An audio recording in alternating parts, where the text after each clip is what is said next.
What's up, everybody? Welcome to the GameOverGreggy show. I'm one of your hosts, Greg Miller, alongside the producer / seducer, Nick Scarpino. I want it to be known I give Greg full consent to touch any part of my body he wants with any part of his Now, in a similar state of affairs, at Tim Gettys has given us consent to hug him at will. No He did. consent. Why do you hate hugs Like, so much? You do not have consent to Why touch do me. you hate the hugs? I just don't like the touching. I don't like people touching me. Even Gia. That's why Gia put us on this crusade. She has there's appropriate times and places she can touch me. So now, okay, now walk me through this for real. Like when you're in place? You're telling me that Gia knows she can't hug you, just touch you at will. It's not that she can't. She just knows that I'm uncomfortable with it. Is When Cool we're Greg like laying this? on these couches and Cool, she you like decides Cool to Greg? lay You all like over me. hugs? Come here and get hugged by me and Nick. Come here and get hugged by me and Nick. Get right in the middle. Come on. Let's touch him. Come on. Look at this. Not so bad. See? Not What's so up? bad. Gang shit. Gang shit. There's gang shit Not so there. bad. Yeah. And then rounding out our quartet of goons today, the one and only Mike Gibson, Hey, me. a.k.a. Gibby. How you doing? Gibby. Good, Gibby. How are you? Very well, thank you for having me. What did you say? I call him Kimmy Gibbler.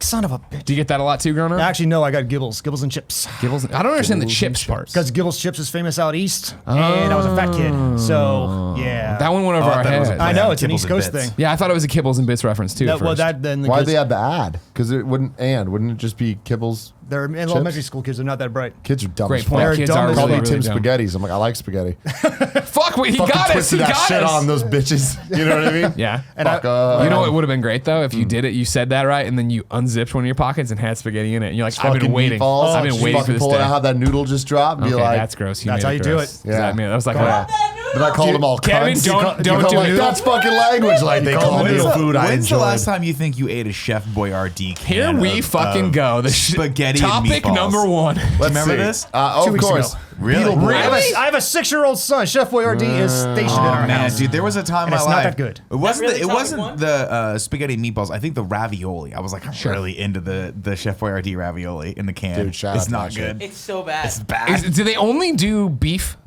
Yeah. I don't know. Yeah. I don't Yeah, know. the I'm mini not deep raviolis down and the the rabbit other hole. I'm a standard purist, size. right? I like my ravioli just to be like the ricotta, the cheese in there. You know what I mean? I don't yeah, want the that's beef manicotti. in there.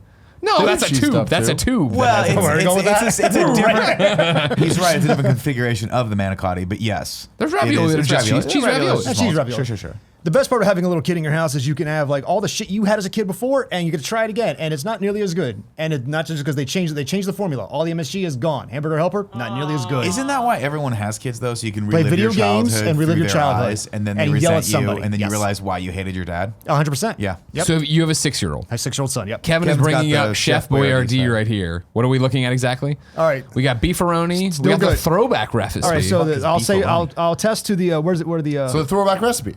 So it's still here. I don't buy the hype. They don't put the MSG Don't in buy that the shit. hype. No way. Did they put MSG in that back in the day? They Yes. put MSG in everything. Nick. Everything. Man, MSG was great. Why do you so think good. those old timers are always like, oh, it tastes better than my day? Yeah, Yeah, 'cause MSG. it did. Because it's full of fat, salt, and Wait, MSG. science with Kevin. What is MSG again?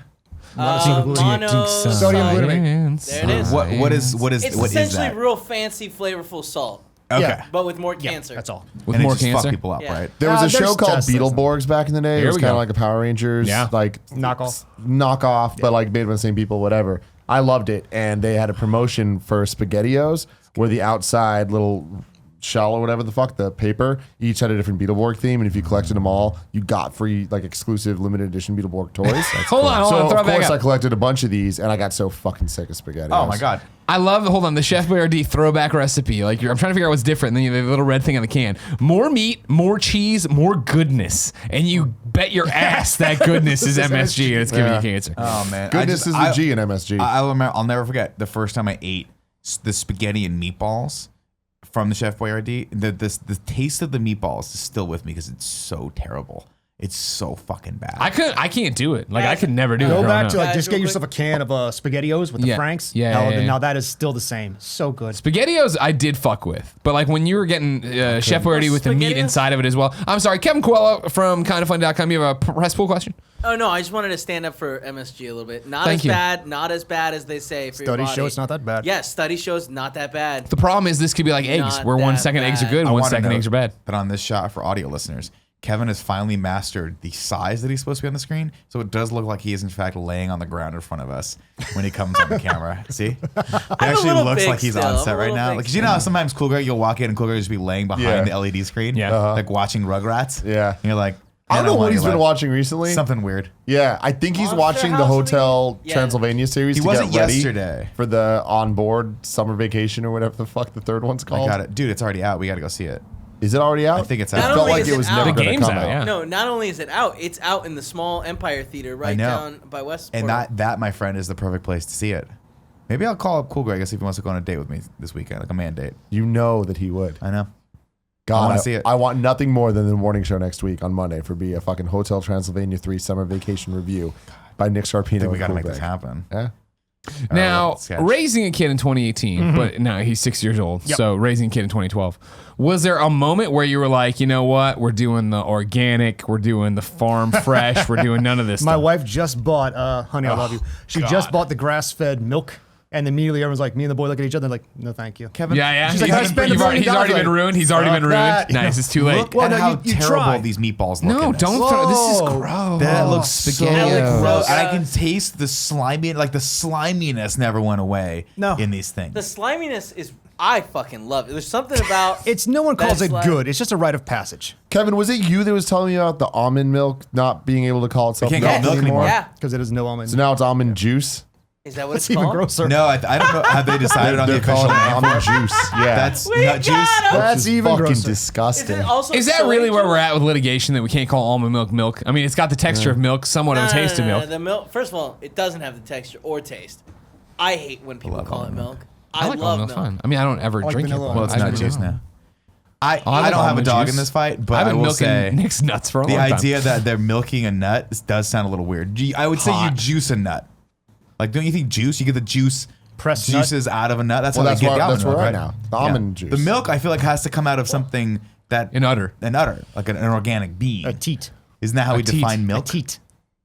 You know, Kevin, give me the definition of milk. Because you were the one telling me about this liquid low fat. excreted by a Was this all mammary in the same gland. conversation? Maybe. What do you mean? You're I saying think people, that was pretty you can't accurate. say There we low go. fat anymore. No, Because you can still say low fat. They still put low fat on stuff. It's just people are putting no. Someone was telling us. We were talking to someone. They were like, "No, people put gluten free on shit now because everything is gluten free, so you can just put it on the box." Yeah. That's pretty good. Milk is a white. the morning This was show. a I'm conversation only that wise, was Gregory. happening. Milk is a white, liquid, nutrient-rich food produced by the mammary glands of mammals. Yeah, so obviously you can't say an almond milk because last time I saw almonds, they're not alive. Hey man, it's 2018. If the I was almond gonna say, identifies as a milk, We're it throwing all identifies these as words a mammal. around like fucking crazy. Like you're not drinking almond milk thinking it's milk. You understand that it's No, some kind of dude. weird No, thing. but people As, do. no, as People someone are who's dumb as heavy, shit, dude. as someone who is like very much lactose intolerant but also loves milk, I can't tell you many times people have been like, "Oh, don't drink that. Have some almond milk. It's the same." It's not the fucking same. It I'm not tastes saying it's the different. same. I I'm saying hate people- It. I hate it. I love the taste I think of you it. understand, unless you're a moron, when you look at almond milk, you understand it's not like almonds mixed with cow's milk. But here's the thing. I think I there's a bunch of morons When you out look there at it, that's look like, at that. Are you like if you did It looks not like see milk. the nuts, even if you see the nuts next to it, if you didn't see the words almond milk, you would just Because in think that picture, those are almonds and real this, milk. this looks like milk and cookies, just really small That- little exactly. cookies. Yes, Tim. Yes. They look like. Don't yeah. waste the crumbs.com. No, that's real milk. truth Just to is like out that. It doesn't there. look anything like Kevin, take me to don'twastethecrumbs.com, please, off this image and see where we're going down this rabbit hole. Don'twastethecrumbs.com. I love podcasts that when we do nice. this. Scroll to I the love top. when we Yeah, do is there this. like a start here? Click on start here. It's make almond milk at home. Welcome to Crumbs. I'm so glad you've come to visit. If this is your first time at Don't Waste the Crumbs, you've started at the right spot. My name is Tiffany, and I'm a blessed wife and mom to two wonderful kids. I was born to a chef, and I have a knack for numbers. I've always loved food, too, so I guess you could say I've been a bean counter since birth. I am passionate about feeding my family healthy food and being a good steward of our finances. Don't Waste the Crumbs is a place where I share about our journey to healthier living and how you can take the steps alongside me. You can read more about me and why we started our real food journey here. Life is busy enough already. Who can find the time to cook everything from scratch? I think we've heard enough. Adding Yeah, I was to like, that, why I'm are we- almost done. where are you Adding to that, going with making a this? meal plan and a completionist grocery thing, isn't budget, and you're spent time and money wise. Here at Crumbs, I share easy, practical ways to keep up with real food cooking, meal planning, and budgeting. And the toughest part is really knowing where to start. What is this website? What is It's this? hot. She just explained it. Did you not listen to anything I just Not said? a lot. it was I all tuned just out a bunch personally. of Tiffany's nothing. here to show you how to don't waste the crumbs. She's going to show you how to take your leftover fucking it. Okay. broccoli stems and put them in and fucking fuel the car and make some coffee. You know how it That'd be goes. amazing. Look at that. That almond milk right Know there. what you're putting on your body, dude. That's just like food, household products. Can contain I some love pretty these sites. I'll be ingredients. honest. I go down these rabbit holes every once in a while. You know me. Like in I know my, you. in my I know. quest for the easiest knowledge possible on nutrition and health, I love the people that make like the organic soaps. Shout out to the Tiffany's, you know. Dude, the Tiffany's God are bless fucking Tiffany. doing wild. God's God bless work Tiffany. out there. There's two Kevin, parts I to want me. to see Tiffany's Making Twitter money at some off point. of dumb idiots like you. Dude, I'll tell you, there's two parts to me. There's the part that always wants to make make fun of money. them, and then the part that's so You're intrigued trying by to tell them. me that she's not making. Do you see how many ads were She got on a lot that of money. fucking Don't site? waste the that she was crumbs.com is promoting her own monetized, content? Kevin. We are giving it free promotion right now. We're pushing Everybody, people. I'm Greg Miller from kindoffunny.com, and I urge you to go to don'twastethecrumbs.com. Reach into the couch cushions, find some crumbs, put them in with some sea flax, and you've got yourself a stew. Sea flax. That's where stovetop I is. have a favorite very kind of firm flax. anti Here we go. Tiffany Tiffany stance. at Don't Waste the Crumbs on Twitter.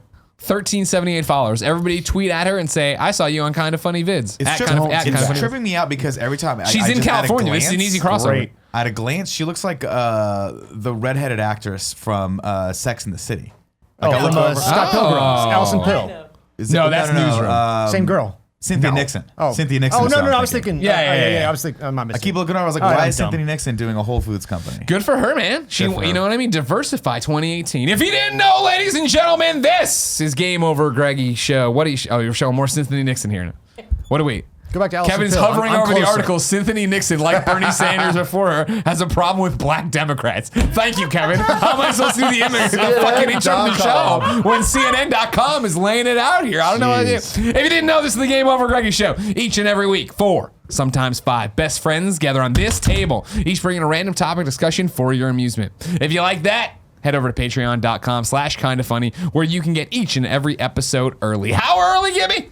You'll be watching it today. That's right. You can be watching live right now for just $1. Of course, if you wanted to get a little bit later, but also early, you could go over each and every Friday on patreon.com/kindafunny. Get the early audio, get the early video, which includes the pre-show and the post-show that we do with the live show, but it's only on the videos on the Friday. If you don't want to give us any money, no big deal. Wait an entire week. Jump on over to youtube.com/kindafunny. You go there, you get the show, you get on podcast services around the globe. Of course, Gibby himself supported us on Patreon to come be on the show. Thank you so much. Thank you for having me. I really You appreciate can't, it. of course, what we do here is you get to come in early, you get to see us record the shows, you hang out, Yep. we take you to lunch. It was So delicious. far, have we lived up to expectations? Every word of it. Have you seen when Andrea sent back the steak? Were you like, this is what Greg's always she asked talking for, about? She asked for it on the side, Greg. Yeah. They don't like that. No, They, no. you start giving them specifics, steak they're on the like, side. Oh, at Outback Steakhouse? No, I appreciated our waiter being like, she's like, where are the wines on this thing? And he's like, I I'm don't not a know. wine guy. And I'm not a wine guy. I can't help. He knew nothing. He's like, he just got there. I made a joke one time because they were Tim. Yes. They were no longer using coasters at the Outback Steakhouse, and apparently this is a big question at our table. So it got brought up. Where are the coasters? And the guy's like, I don't know. We just discontinued them. And I said, that's how they do it in Australia. And he just looked at me like, "Phew." And he didn't register that's Didn't a wanna joke. say yes, didn't He wanna was say in over his no. head with a table of 7 and just Yeah. kept moving, No, which but I the appreciate. best That's part gonna of the get you story banned from Australia is that now. Andrea, Same thing. Andrea, myself, and Tim ordered the exact same thing. We ordered 8-ounce filet mignons. Yeah, we're fancy as fuck, but only the best. She got a 6. She got a 6? She got a 6. I got an 8. Okay. You got an 8, right? Mm-hmm. Yours came out like a filet mignon. It's supposed to look like really thick cut of meat, like high off the plate, right? Mm-hmm. Not a flat like a sirloin, but you're talking at least 2 inches, if not 2.5 inches for a good cut of meat. Hockey puck look, right? Yeah. Mine came out looked exactly like a sirloin, and I'm like, I'm too hungry to give a fuck. Now, about to be this. fair, it didn't look exactly like a sirloin because It was halfway in between the sirloin. Outback sirloins are my normal order. They're much and bigger. They're much bigger, thinner though. Would you say it's fair to say it looked more like a sirloin steak than a filet mignon? I'll remind you, you're under oath. The under oath. It's a little. I mean, it did look more like a sirloin size-wise from the top down Like perspective. it looks like they took a fillet and flattened it out Yes. a little bit. Yes. And so I saw mine and I'm like, that's probably not a fillet, but I really don't We're care at because to Outback. be perfectly honest, we're at Outback and I've had the fillet and the sirloin and taste-wise, there's no It's the fucking fucking difference. It Hey, doesn't same. matter. guess what? Kevin's mac and cheese came out cooked, which is one up over Cool Greg's That's frozen huge. mac and cheese that one time. And so Cool who Greg, cares? I will say, had a delightful meal. He looked like he enjoyed the whole thing so much so that he packed it into a little to-go bag and took it with him with the And the bread. bread. Shout out to him. And the bread. Also poured a little A1 steak sauce in there. He's ready so he's to got go, the man. full kit ready You got for that later. party kit That's, and caboodle. that's what a ration is like in the military, right? You just jump out, you're ready to go. Everything you need's right there. Now Andrea's steak comes and it looks exactly like mine. And I see her do the eye thing. And then Andrea takes no shit. She goes, and she cuts into it, and it's cooked totally wrong, of course, because she wanted it like medium rare, and they just cook the shit out of everything at Outback Steakhouse. And so she cuts into it, looks at it. To be fair, she said medium.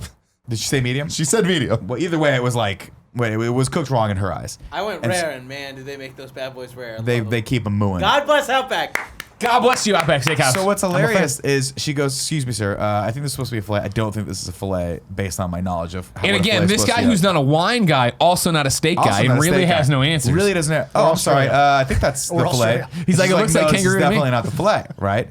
Guy goes, "No problem." She's like, "Also, it's cooked wrong." He goes, "No problem. I'll have them actually make sure it's a fillet, and then they'll cook it the right way for you, and I'll bring it back." Guy comes back like 5 minutes later with, I shit you not, the same steak. They It was just the glued, exact they like glued it same back steak. together and put it in. And she was like, "All right." And I saw it. she started getting mad. And then she goes, "Did you see what she did?" She goes, "Can I have a menu? Can I see the menu? Can I get the menu?" Gets the menu, turns to me because she knows I think anyone at the table that I will sympathize, Oh, yeah. and Oh, I yeah. did. She points to the picture of the fillet, which looks exactly like your fillet and nothing like mine or hers, and goes, "Am I fucking crazy right now?" And I'm like, "You're not crazy, but we're also super late for this episode of the GameOverGreggy show that we have to shoot, so like we got to find common ground here." And she's No. like, "Fuck it, I'll take it." Well, then she just went silent for a while, and like And then 5 she minutes was, in, like, you seething at you it. busted up laughing. You're like, she can't get over it. She was And she's like, looking at I'm just this- gonna take it home and put it in a stir fry. She was looking at the steak out of the corner of her God eye. bless I offered him mine. Like it I fucking said, "Hey, owed would her you like money. mine She instead?" was so Yeah. pissed at it. It was the best. It was the best. I'll tell you what, my That's cheese fries and wings, top notch. Yeah. Don't worry about it. You look Don't at a good order, time. don't Lemon order onion? anything fancy. Don't get crazy. Yeah. Today, this is the first time I've ever got the filet at Outback just because I wanted to see if it was different. Not. Spoilers. It's not. Not different. It's When fucking you ordered not. it, I chuckled and was like, that seems dumb. Yep. It was dumb. Unnecessary. Today, we're brought to you by Blue Apron and the Venture Brothers. Talk about cooking. I'll talk to you about all that later. For now, I want to say, Nick, what's your topic? My topic today is based off of Cobra Kai, you know, the series on YouTube. How can let's Quite forget. familiar. You sold me on it, and I still haven't watched it. I loved the series. I was Tim. Yes. You've been on me. You've been with me on the No, morning no, show. it's both are correct. Both are correct. No, He's it's been Tim. on He's you. never been on top of me. If I said Greg's been on top of me multiple times, people just believe it. People believe it. They get a picture of their mind. You're shirtless. My I'm favorite. almost shirtless. I can't stand my body. A You lot of love your people body don't way know too this. A much. lot of people don't know us and know this about us. Yeah. Or know us. But what we like to do here is do some improv after hours. You might have noticed we've got a really good shtick going lately. And so, yeah, we've been on top of each other a few times. One of my favorite things we ever do, it's called the single chair. Yeah. Where we say, get on the chair, and how many bits can you do? There it is. See him get his leg over that? And Bit now number one, We're on, we're the on a horse. motorcycle. Oh, okay. Wow. This is an old motorcycle. It really needs a tune-up. Bit number two, we've jumped out of an airplane and we're tandem diving. Hey, it's my 1st You're going to be okay. Don't panic. I'm so happy it's with you. Bit number two, three, I'm a talking tumor. Great. Wow. The reactor. Wow. And we could go on like this. Yeah. We could go on like What this. number? What's your max that you've gotten up to? 27. 27. Christ. Yeah, 27. Wow. But then they start to get get like repetitive after a while. Exactly. Yeah, like, like- I'm no longer a tumor, I'm a tick. Like I'm no 14, longer you I'm a reach your tick. peak, Yeah. you know? I'm I'm a a kid. parrot. The same Yeah, thing. yeah. You would make a dope I'm a parrot. leech. Like, stand by me. No, you've been with me on the morning show when I was lamenting about YouTube Red and how they were like, we're bringing this series. And I was like, this is a terrible idea, right? Why would you take a beloved 80s movie and turn it into a YouTube Red series? And boy, after I watched it, was I wrong. So the Right. topic I have is what other I'll open it up. What other, not just 80s movies, 80s and 90s movies do you think would make excellent YouTube Red series? Ooh. Now Series here's the eyes. thing with excellent. Yeah. It's that's casting an And option. by the way, I think this came. because it's casting an option. Do you have to course. keep it in?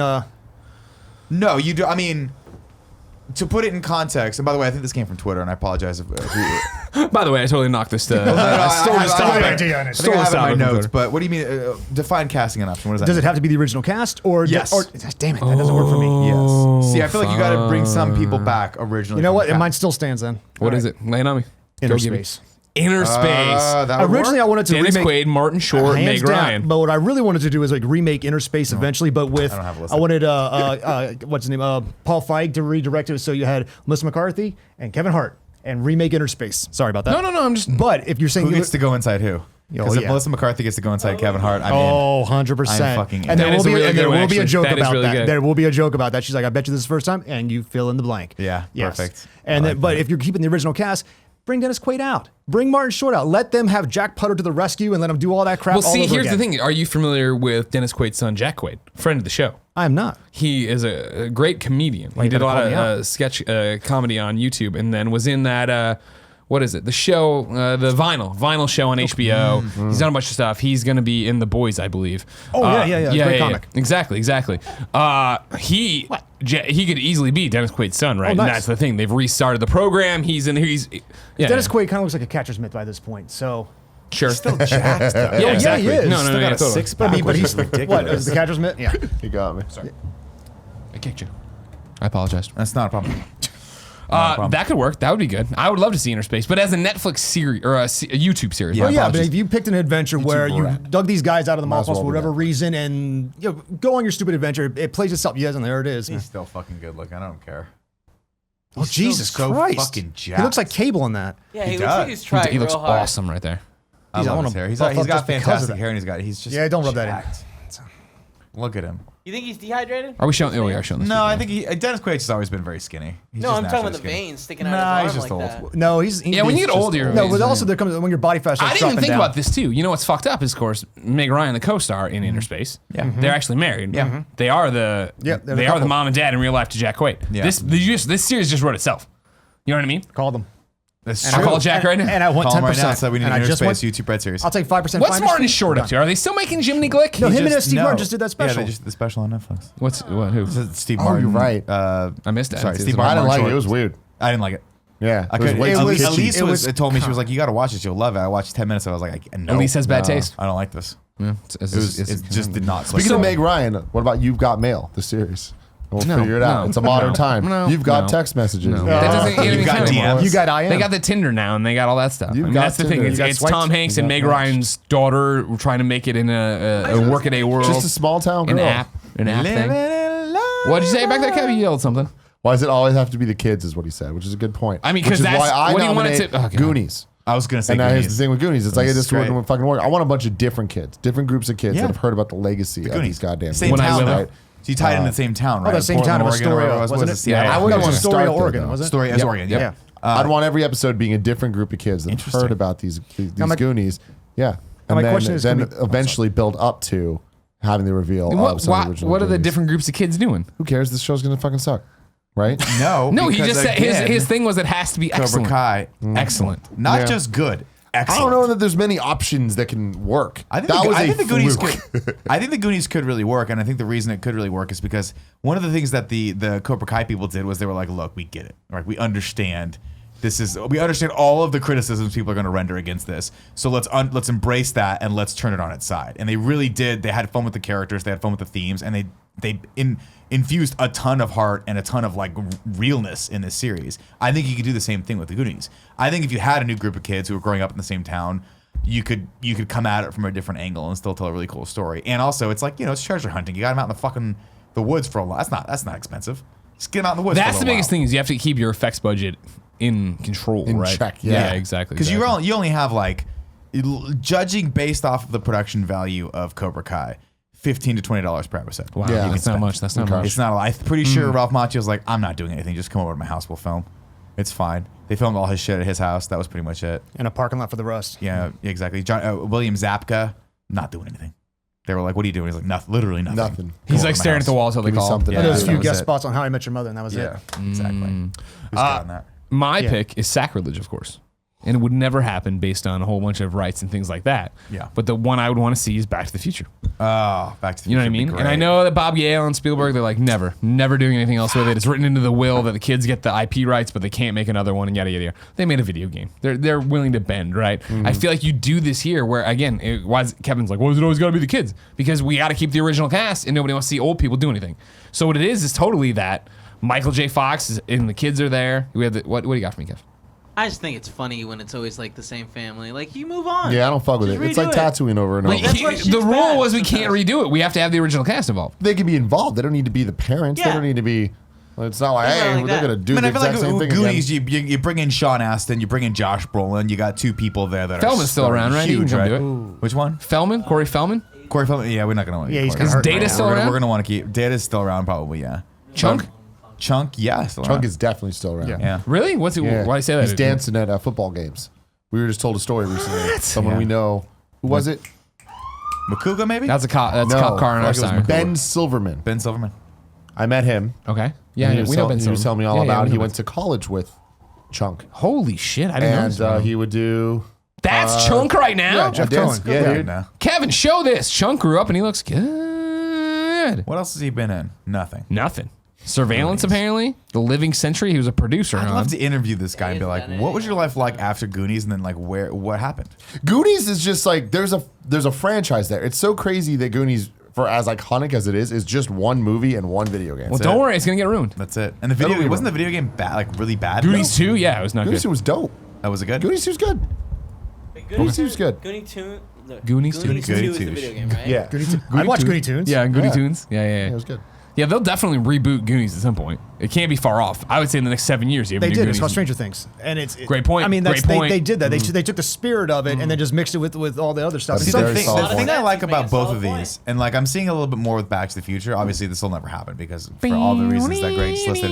But you could have so much fun, like with a web series of Back to the Future, with a little bit of money and with some creativity. You know what I mean? Like it wouldn't have to. Well, that's the thing, You don't right? have to conform to the normal TV style and standard. The simplest thing, and I know I blew the load here, and I've already lost Kevin. When I lose Kevin, I lose the entire audience. But It's Kevin is it the is audience. He's the based glue. on Michael J. That's Fox's 6 years kids, shit. right? And it is maybe not even it's his grandkids at this point, I guess, or whatever. But the youngins stumble upon the DeLorean that didn't get destroyed for some reason. We just retcon it. Who cares? And then it's just them going back to And they different go eras. back accidentally, right? And maybe it is Marty. You know, is already Doc's already passed away and stuff, so he's got to go back in time a little bit to get Doc. You know, what I Now mean? here is where that gets good. Lay it on me. Budget wise, Yeah.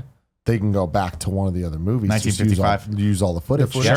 That's And what then I was just gonna green say. screen They it. won't If even they get went that back shit, again, though. and when he's They'll do there, it. The yeah, Forrest but Gump that's what is I'm kind saying. of looking around You do it a thing. third time, and then when Marty's there, they're in the fucking far, like Yeah, it's yeah. Marty, and then they're in the background. That's like, cool. Fuck, we gotta get out. But you're Like, gonna get those that could shitty be things super I always fun. hate when you do that, where you piece it together, where then it's like the over-the-shoulder shot talking to the new people, and it's like that's clearly not Michael J. Yeah. Fox's Well, bag. There'll be a whole You bunch of that, know, man. yeah, It's but that- YouTube bread. Kevin Coelho from kindoffunny.com. You have a question from the I press didn't pool? hear that you were talking about Back to the Future when I said the kid stuff. Well, originally I Hold pitched on it a to somebody. second, because that one's important where the family has to like. It's always been about their family. Yeah. No shit that Back to the Future's got to stay in the McFly family. Like how it would not be that Last day, I hard never thought about that. budgetarily with current technology for them to go back to the future in Back to the Future 2. Like all that stuff would be super easy to make right now with current technology. Like the hoverboards, all that shit. Like just make it that bad effect. Well, that's still. even yeah, the yeah. interesting thing of playing with how Interesting. your know? divergent timelines of like having a conversation in there of like, man, what did we do? You know, we went back and yeah, of course I'm a big Back to the Future dork. Sorry, everybody. When Back to the Future 3, when they come back, Marty, or no, it's Back to the Future 2 actually. Marty, you know, doesn't race Needles and he doesn't get in the accident with a Rolls Right. Royce, so he doesn't ruin his career, doesn't get fired, all that stuff. Doesn't ruin his But hand. that choice also splinters off the timeline, so we never get flying cars. Like trying to trace that back of like how that happened of like the guy in the Rolls Royce after it happened was like, I'll never let this happen again. Cars have to fly. They'll be safer than cars on the road. Possible. It's Yeah, yeah. possible, right? And that's why. But I mean, yeah, wasn't the joke that what was it like 2016 or 2017? Oh yeah, no, we're way past that. Yeah, Yeah, we're it was way it was past when that. the Cubs almost went to the World Series. Not when Yeah. they won it, but yeah, when they almost won. I just think that could be so fun. You could play with all that stuff. You could Oh, get yeah. to like, they go to the future. It's 2050, and they finally have the flying cars, but they also have those stupid ass jackets that like Your like, suck jacket to is you and all that stuff. dry. They'd be like, what the fuck? Why would anyone need this shit? Yeah, yeah, yeah. Just totally have a commentary on all that stuff. But like, think about that. That'd be just such a 1950s and how he a never f- freaked out, and a they'd be fun, like, this fucking a fun sucks. like setup Like, to the there's whole no thing, internet here right? Is whatsoever. that it's Marty's grandkid. That way, and whatever, and it's like him telling them all these stories that like sound fantastical, Yeah. but they are Back to the Future too. Of if you went there, and Pepsi was the most dominant brand on earth. They're like, all right, Dad. All right, Sure. Grandpa, I'm gonna another yarn. Obviously, you know, this is an obvious thing. Yeah. But the whole crux of the series could be they go back to the past with cell phone in hand or whatever. Someone leaves a cell phone back there. Come back. Everything's totally changed. Sure. Yeah, 'Cause they left exactly. the iPhone fucking X back there, and someone found it, reverse engineered it, and it's like a totalitarian future. You can do all sorts of fun shit. That's season 1. Season 2 could be them going into the future or farther. It doesn't matter. Yeah. But there's so much easy shit you could do with that. And again, I'm not talking like hour-long episodes. 15 minutes long, get in, get out. Enough time to just tell a little bit of a story, and the whole thing ends up being like 2 How long hours. are Cobra Kai episodes? I want to say 20 minutes. Like I feel like 22 these. minutes, something I like would that. want these to be longer. I would want to do it like if we're doing it, we're doing like 5 1-hour shows tops. 5. I don't want them 1 hour because I think that's too much much? production. Okay. I think 20 to 30 minute episodes, and then you do. I think Cobra Kai was like 8 episodes, and that's pretty great. That sounds good. Now I got a question you're for only yours. at, like, 3 yours hours or specifically. 4 hours. Lay it on me, Gibby. All right, can you, instead of heading with that, ignore the cogent narrative? Don't have something that actually makes sense. Could Kevin's you giving you eyes. Is he not on the mic enough? Oh. Is he getting bad at the mic? Just rotate the mic to me. There you go. There you go. I'm watching you. You were No, my point is, can they just be like those weird one-offs? They don't have to actually have a narrative that it's just a self-contained 20-minute Sure, story. I just feel That's like it. then we're getting into Back to the Future, the animated series, which seems like well-worn territory. Of course, we were with And Jules Monster and of the Verne. Week. remember Christopher that. Lloyd. Is Christopher Lloyd still alive? In real life, yeah. Okay. Oh, yeah, Can totally. he be involved? That's what I'm saying. Is I think it's a cool thing to play with that he's in the timeline. time train. He's dead. Well, the time train. Yeah. But I think in the timeline of Back to the Future, the YouTube series, he's passed away a couple of years ago, and so we get a whole season of them trying to get back the grandkid. Biff's involved, all sorts of hook and crook stuff, and then at the very end they're like, "We need Doc," and they go back and get Doc. But it's been literally episode 1, they find the DeLorean. Episode 2, they go back and they get stuck back there. Episode 3, they make it back and everything's different. You know what I mean? Like this shit just fucking writes itself. Yeah. It's so easy. Yeah. It's good. Well, yeah. Why doesn't it happen? So Let's do good. it. You know what I mean? Come Call on. up Bob Gale right now. They won't let it go. Call him up. Another one I got. Yeah. Yeah. Ferris Bueller's Day Off. Now hear me out yeah. here. The idea is, I Just only got another the, day off. I only got the first episode. I don't really know where it goes. No, we are far in the future. Brainstorm. Going off Greg Miller's thing. You had here. me at Ferris He has Bueller's Day Off. kids, 2 kids, right? With Sloane. One of the kids Sloane. is just like him.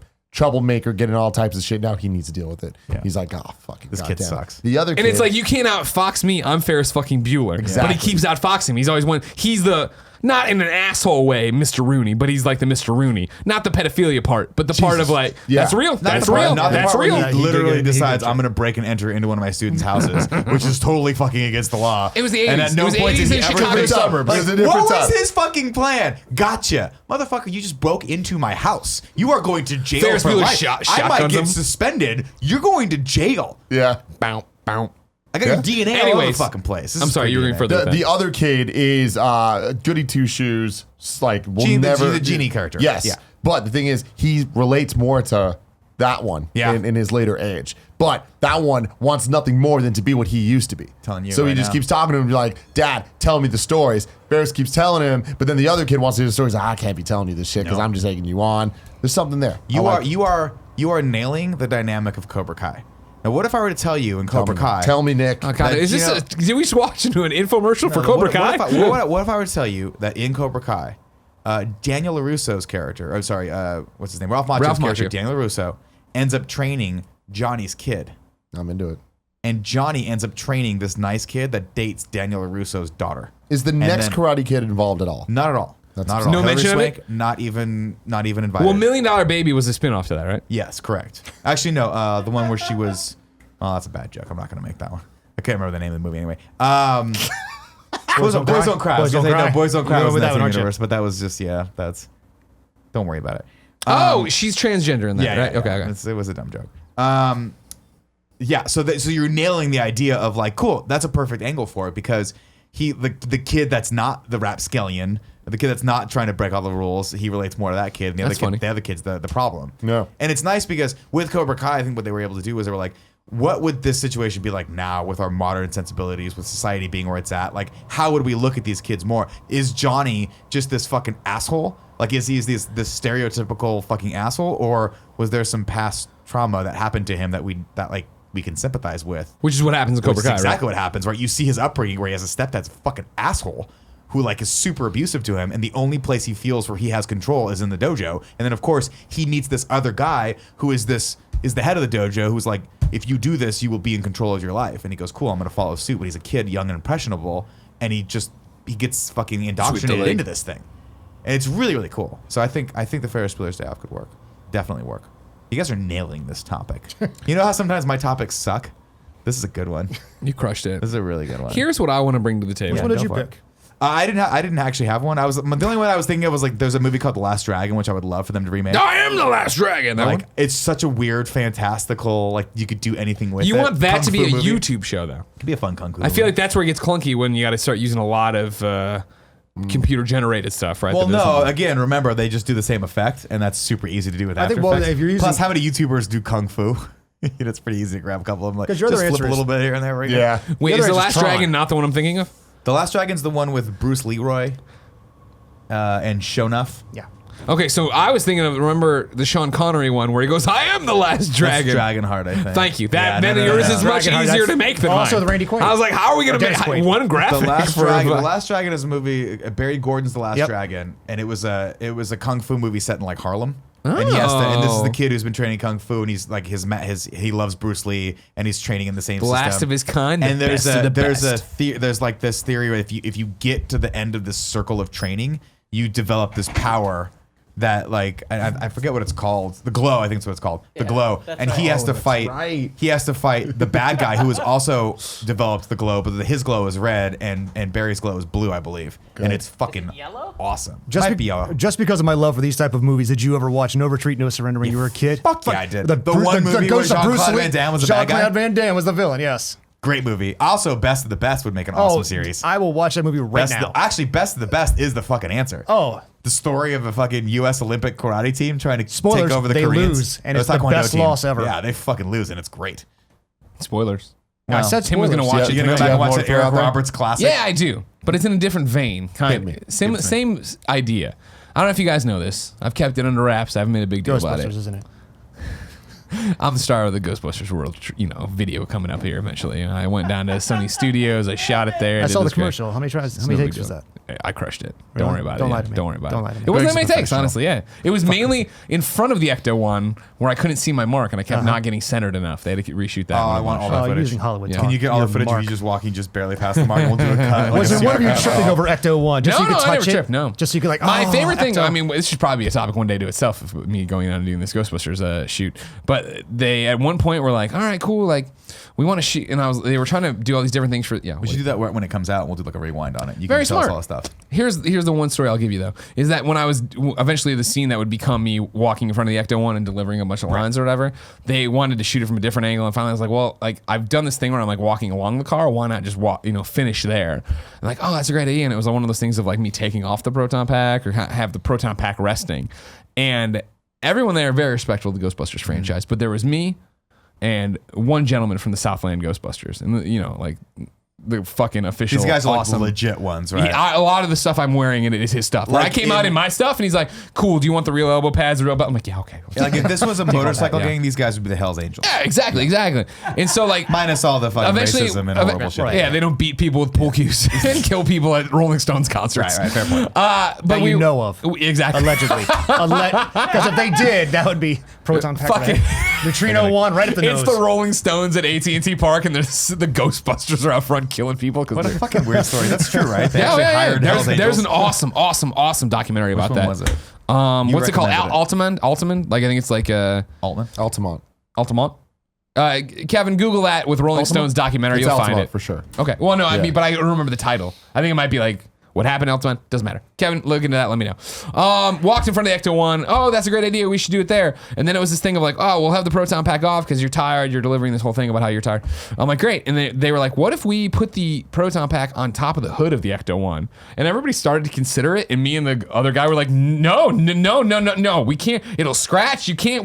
We were the only ones in that moment like looking out for the safety of the Ecto 1. Yeah. I thought that was real Because funny. it's history, man. And you Here's did the right the thing. conversation I was having with somebody over that, the past week about that. What an amazing experience it was, how mind-blowing it was for me. Do you think, and stick with me, this isn't just what died at also? Give Me Shelter. That is it. Give Me Shelter. Watch the classic documentary of the Rolling Stones. Thank you. Give Me Shelter. For your topic, do you think there's a way to do a Ghostbusters, we'll say YouTube show, but I was really going to say anything, right? Yeah. In a way that gets people in and excited and ready for the property. Because here's what I was talking about with somebody else, right? In that Ghostbusters 1, I think is a perfect movie. I think there's rare. Back to the Future is a perfect movie in terms of like, holy shit, like this is beat for beat and I'm done and I'm gone and great. Ghostbusters, I feel that way. I'm sure there's plenty of things people would pick apart. But then Ghostbusters 2. Come at me. You know what I mean? Ghostbusters 2, the rebooted, 2016 Yeah, Ghostbusters. flawed. the Ghostbuster IDW comics, right? Like, all of these are cool that they exist in whatever. People take and choose what they want. But me, being a comic book fan, being a huge Ghostbusters fan, right? I've picked up an IDW comic here and there and read a little bit of it, but I've never been sucked in because I just feel like, good job. I mean, the neutron one would hold me and then you throw out the trap or whatever. Sorry. I've never really felt like I needed more, if that makes sense, right? Like as a kid, I remember I called into Fox Thing in the Morning, the Chicago Morning News, and I got to talk to Harold Ramis on the phone, on live TV, of like, when are you making a Ghostbusters 3? And it was because I'm a kid, I want more Ghostbusters, obviously. But now as a person, I'm just like, that is such a great snapshot and such a great story that I really don't sit there going like, man, whatever happened to Venkman? And did they ever franchise it? Did they ever do that? But is the knowing, okay, not knowing sometimes is what makes it better. Because whenever a lot of times when you have these sequels, people says, oh, we need the sequel, but it ruins the story because the standalone was perfect. You're not knowing is what made it great because you filled in all the blanks. But when they start filling in the blanks, you start getting Last Jedi, and people don't want that. So yeah. We have a rule we're not allowed to talk about because you and Kevin get ramped up too much about Last have Jedi. two things to say. We're not allowed to Oh, do here we it. It go. was bad. No, it's not that it was bad, and it's a 3-star movie out of 5. It's in my opinion. That's just mine. It's not a bad opinion. Did you want to say those two things now? No, there are two things. It bleeds quasi into my topic about writing, and which is if you're writing something, you spend all day, you write, kind of come up with great ideas, but sometimes you watch a product. Like you guys, I've seen you many times on your shows, will say, I didn't like that effect, I like that shot, because you've worked in lighting, you work in production. You'll see things that I don't see. Like you're Sirens are on our end. when you're talking about in Thor Ragnarok, you're saying that scene of Norway, it was so bad. It looked fine to me, but I don't work in production. I don't see what you see. Right. But when you're writing something, you look at The Last Jedi. Imagine if they had taken Rose and Finn's character and swapped them. Think of it this way: he came off his arc of being this. I'm stammering. I don't know what I'm doing. He's like Hugh Grant running around like an idiot. Oh, you had me there. I love Hugh Grant. Oh, but But come that movie, he just repeats the exact same process, and she is steadfast and steady the entire time, thinking of her sister. Now, what if she was the nervous one? He was the one who's like, no, I'll got you. I can guide you through this, and they just the exact same arc, the exact same way. That would make way more sense. I think they Thank you didn't so much, want to Kevin. do that for a lot of political and social reasons that we won't go into right now. But I think it's a very good perspective. Oh. See, Kevin, I feel like I just got a gold star for the day. I can't I don't mature. understand. Back to why Ghostbusters, they though. reverted Sorry. his character. The question I have for you is, Yeah. to answer your question with a question. Sure. How much of Ghostbusters was the cast versus the idea? I think cast is a huge part of it. That's the problem. And that's right? the I thing. think that's is what we like- learned with the newest one is that the cast of the newest one's great. The dynamics not Yeah. there. Yeah, right? yeah. You didn't have 4 people that necessarily came up together and had worked together in this pressure cooker of Second City first, Yep. then Lampoons, then Saturday Night Live, then a couple movies before that, and then boom, they had this language that was already all to their own. They already learned it. Yeah. And so I feel like the second one suffers from the same problem the third one suffers from, which is that too much time had gone through, the relationships had started to sever at that point, and we just weren't getting those character dynamics anymore. Like we weren't getting that interplay between each other anymore. Having said that, yeah, I absolutely I think you can make something good at anything. I Sure. think Cobra Kai really opened my eyes. I was like, this is gonna fucking suck. And they just found an angle for it that fit with the production and had a lot of heart. I'm and not made saying sense. it's impossible. I'm just saying it was an interesting thing. I think I was out with Scott Lowe, and I was talking to him about it. It was an interesting moment for me to realize, man, I got a Superman story, I got a Superman video game, I got a Spider-Man comic, I got all this stuff that I can think of for all these characters. And if somebody was to come to me and be like, hey, Greg, blank check to create a Ghostbusters property of your choosing, I'd be like, it's their French, you know what I mean? Like, I don't French? Franchise is where Oh, that goes. okay. You know what I mean? Of just like, Jen is No, just he been said French. turning you. bonjour! In a weird turn Now, what of would events, Canadian Ghostbusters be they like? Now, decided there's your to just premise. shoot an entire Ghostbusters movie in French for no reason. But it's just that thing of like, yeah, like I told you this joke that I'm gonna butcher now for sure. Sure. But remember how I was brought up to you a while back, something I ran into on Reddit or somewhere of just like, it was a film, is a real story apparently from somebody I read on the internet that I don't remember at all, but of like a film studies course, and they were Welcome to my explaining world. 3-act structure and character growth, and this is how stories are told on screen. And the guy gave the whole presentation. He's like, but except for Ghostbusters, and the class was totally quiet. And he's like, oh, you guys have never noticed? Ghostbusters is about nothing. Like, there's no character development. No, there's no hero's journey. They just do this thing, and at the end, they're the same people they were at the beginning of it. They kind of fall ass backwards into saving the world. That's a good point. It's not their goal. Their goal is to make a buck and do all this stuff, and Yeah. it's just like that. And it's like, huh. And I don't know if that's part of it, of just like, granted, I thought, as a kid, Real Ghostbusters was a fun cartoon. As a teenager crying watching Extreme Ghostbusters, I thought that was a good. But it's just like, I don't know. I don't think a Freak of the Week style show of like, well, it's fucking Sam Hain we got to take down now. He's a Pumpkinhead ghost from. That was a good Real episode. Ghostbusters. Rip Straczynski. Oh, he was terrifying. Of course, Sam. Yeah. He also did Cthulhu in there all the time. Yeah, exactly. Great cartoons. There's a bunch of different shit you can do with it that's interesting in terms of there's the ghost, but in terms of a dynamic of we're bros and it's brotherhood, and I don't have an idea of where I would spin it out and be like, this is what I would do with Ghostbusters. Well, I think fundamentally it has to be an origin story, because I think that was also a lot of the power of the first Ghostbusters was it was an origin story. We'd never seen anything like it before. Yeah. And we all know that the second one's it's an uphill battle to make the second in any movie series like that good, because there's an excitement in discovery. There's an excitement going, oh shit, ghosts are real, and we actually have to develop all this cool tech, and we have to figure out what's going on, and like,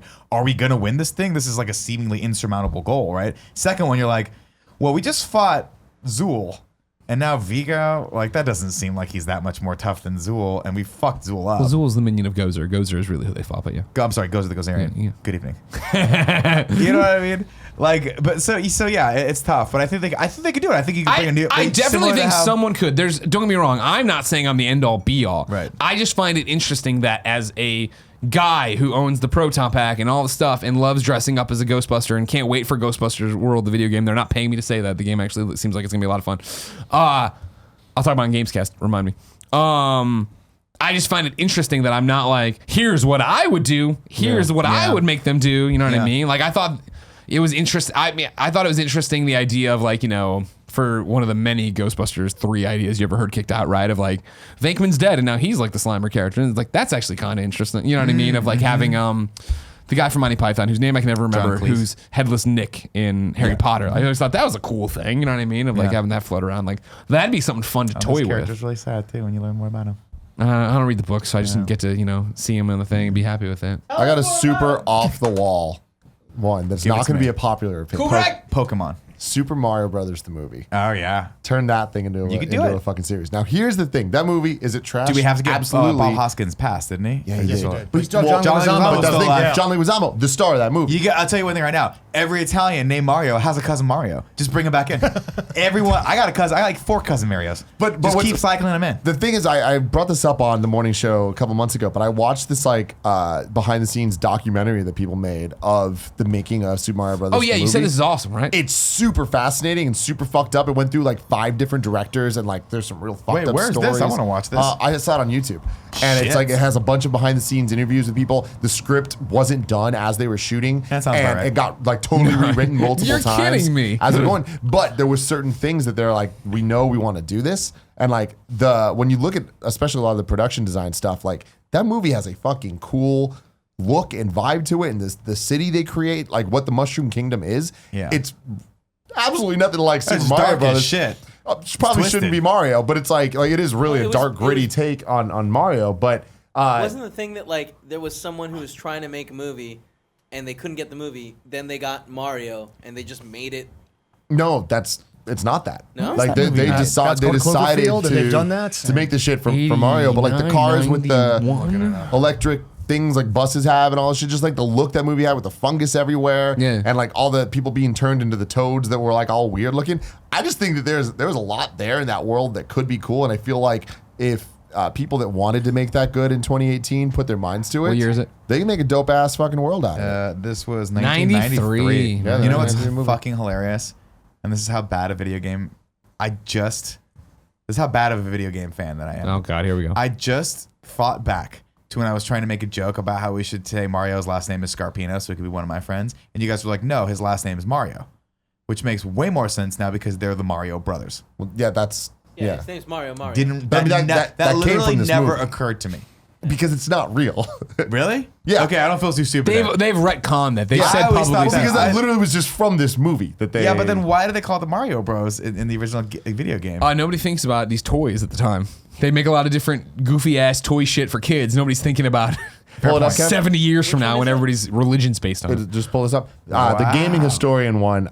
is the one that I watched, and then I watched the Making of Super Mario Brothers, which is on a bunch of like the DVDs and whatever. Okay. But it's super interesting shit. And yeah, like Bob Hoskins did not want to be there at all. They were drunk for a lot of it, right? Sad for Bob Yeah, like Hoskins. the directors were just super drunk, causing a lot of shit. There was a lot of harassment Bob going on. And John Leguizamo were like wasted for a bunch of I would be.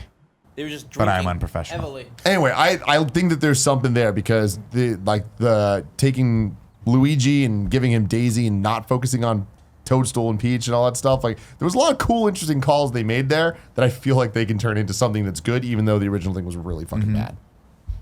I think you could do it. I'm rethinking all of the streaming stuff. Sorry. But No, I'm saying do it. I was back. backing you up. You said, Gotcha. I think you can do it. I want to do it. But I didn't know if that was one of those moments where I'm like, Greg's waiting to segue to the next thing and I'm biting his line. No, or, keep doing it. I mean, like when you call it out, I'm definitely not going to do it now. You know, Oh, what else cool. do you have to say about Well, it? you know what we're going to do? We're going to sit in silence. So how you doing, man? Good. Gibby, that's not how it works. Fantastic. If we say Oh, we're sorry. sitting, All if the right, champ my says mistake. we're sitting in silence, we're sitting in He silence. is the champ. I saw And it now happen. we're going to break the silence. Okay. Gibby, I want you to start warming up your topic. But first, Oh, I'm going to shit. tell you about our sponsors for the Game Over Greggy show. First and foremost, let's talk about Blue Apron. Give it to me. Nick, do you know that I use Blue Apron? All the time. Do you know that I have a box of Blue Apron food waiting for me at home right now? I do. I get it on Tuesdays, that's right. What Blue Apron does, Gibby, is send you prepackaged ingredients along with step-by-step instructions to make home-cooked meals at home. It's shocking, I know. Do you think when they do the step-by-step instructions, they sing the step-by-step theme song? Step by step, day by day. Yeah. Christine Lakin, really pregnant. I Yeah. saw her on Instagram today. Good for her. No, again, a second Congrats. kid. Congratulations to her, friend of the show. But I'll digress and talk to you about Blue Apron.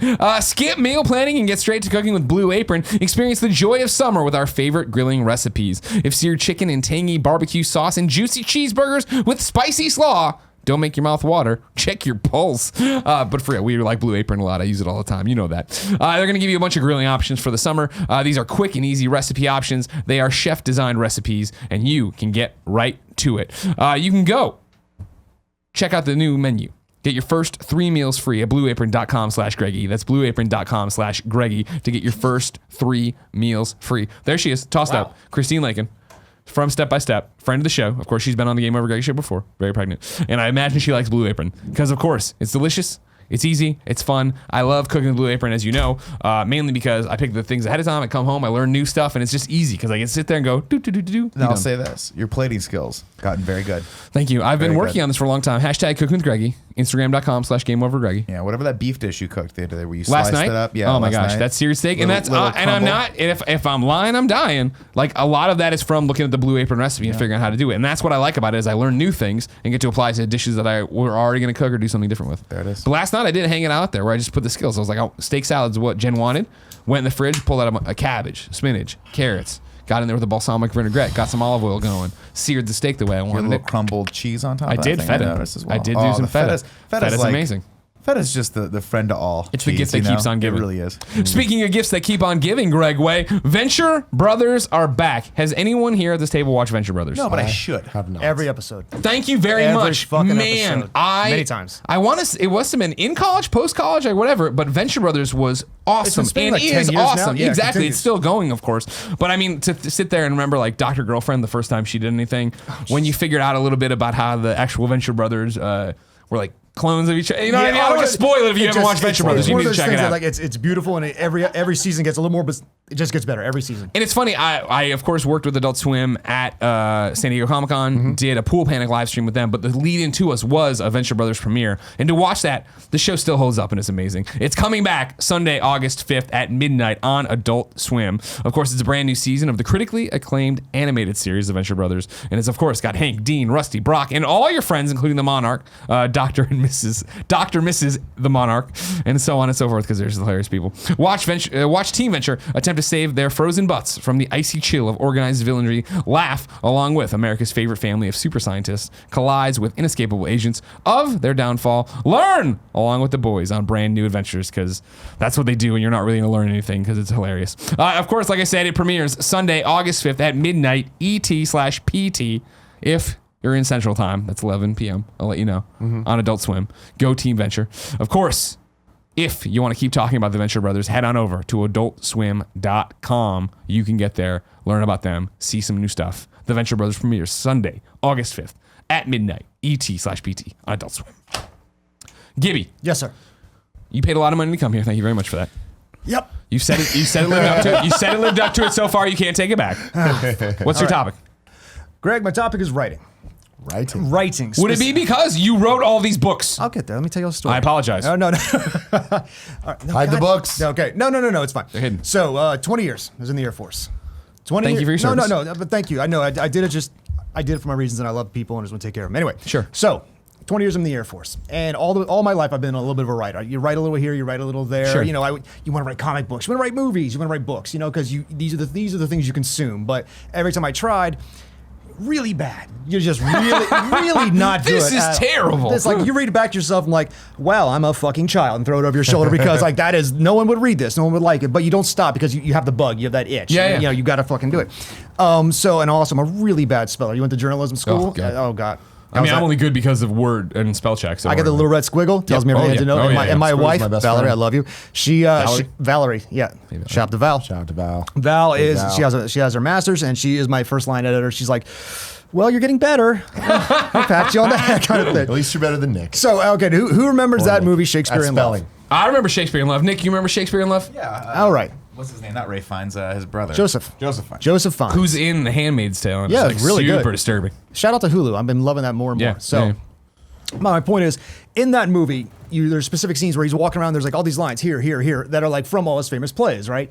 And I guess that's what a writer needs to have. You need to have the experience. You need to have the things. I was not one of those wunderkind who could like learn to write at an early age because what experience did I have? I was an only child who was a dork and he was chubby. So I needed to go Hey, out. it's me. Yeah. Hey, friends can out there, relate. who's been that? Who can relate? Exactly. But it's like you've ever been picked on, you've ever been bullied, you ever stood up for yourself, you ever tried something new, and you put yourself out there to do these things. And as you're doing that, you're living life. You're gaining that experience. You are just being an adult or just something special. So long story short, that's when I got back into writing. So, and any writer would say, you take a moment when you get to a point where you're like, I don't know what to write next. Take something personal from your life. Yeah, Take yeah. something very personal from Write your true, life. right? Right. No, write what you know. Like I haven't been to San Francisco in 20 years. I couldn't write about San Francisco because I have Google Maps, but I don't know the place. I don't know the things. Yeah. So you have to write what you know or make it up. So exactly. I think of a weird line. Yeah. You brought this up recently. Someone here watched the movie Zodiac. Was that you? That was you, right? yeah. There's a very That was me, interesting if you're an audio line listener. of in that movie where Great movie, by the way. I can't believe it slipped by me. where they're reading the notes of the Zodiac and how he's talking about the city, and they're like, one of the things we can profile based on is, does he at least have a cursory knowledge of the city? Like, how much of the city does he know? And they can infer from that, is he a local or is he someone that lives in the East Bay or is he someone that, you know what I mean? Like if Tim writes about San Francisco, it's going to be a lot different than if you write about it because Tim knows all the small nooks and crannies of places that, like we went to a place the other day for his topic, which we may or may not get to, but we should on a show. We're one of getting these to days. it. We're fucking getting to it. I've literally never been. I've never seen that place before, and it's this amazing, cool space. And I'm like, wow, this is crazy. So I do love that concept of like when, like really writing what you know, and like I think about that in terms of like if I would write something about San Francisco, could I pull it off? And I think I could. All right. You've been here long enough. You put it in the 12 marina, years. right? That's Well, how the big- marina or Soma or downtown. Like I experience parts of the city that I think a lot of people don't. Like I experience what the financial district's like on a Sunday night when I go to a Punchline. Yeah. You know, and how there's certain parts of the city I know if I go there, it's going to be a ghost town. Sure. And the financial Closed district as is fuck. just there. Starbucks Soma, closed at 6 p.m. There's Like, one what the Starbucks hell? that's still open in the financial district, but there's one across the street from it that's not. So and it's sad. hilarious. Like